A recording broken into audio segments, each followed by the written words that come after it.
ज़बूर 25। ए खुदावन, मैं अपनी जान तेरी तरफ उठाता हूँ। ए मेरे खुदा, मैंने तुझ पर तवक्कुल किया है, मुझे शर्मिंदा न होने दे। मेरे दुश्मन मुझ पर शादियाना ना बचाएं, बल्कि जो तेरे मुंतज़िर हैं उनमें से कोई शर्मिंदा ना होगा। पर जो ना हक बेवफाई करते हैं वही शर्मिंदा होंगे। ए खुदावन, अपनी राहें मुझे दिखा, अपने रास्ते मुझे बता दे, मुझे अपनी सच्चाई पर चला और तालीम दे, क्योंकि तू मेरा निजात देने वाला खुदा है। मैं दिन भर तेरा ही मुंतज़िर रहता हूँ।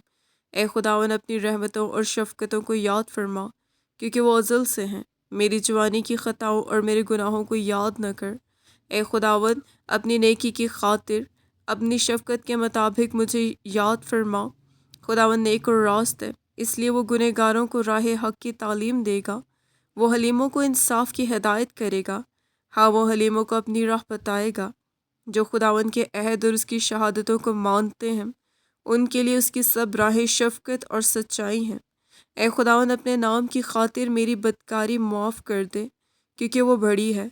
वो कौन है जो खुदावन से डरता है?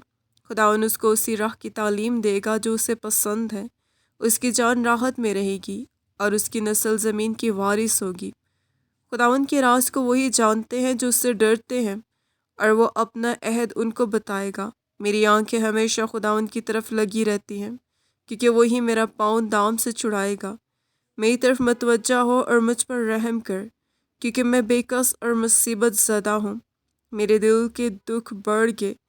तो मुझे मेरी तकलीफ़ों से रिहाई दे। तो मेरी मुसीबत और जान फिशानी को देख और मेरे सब गुनाह माफ़ फरमा। मेरे दुश्मनों को देख, क्योंकि वो बहुत है और उनको मुझसे सख्त अदावत है। मेरी जान की हिफाजत कर और मुझे छुड़ा। मुझे शर्मिंदा ना होने दे, क्योंकि मेरा तवक्कुल तुझ ही पर है।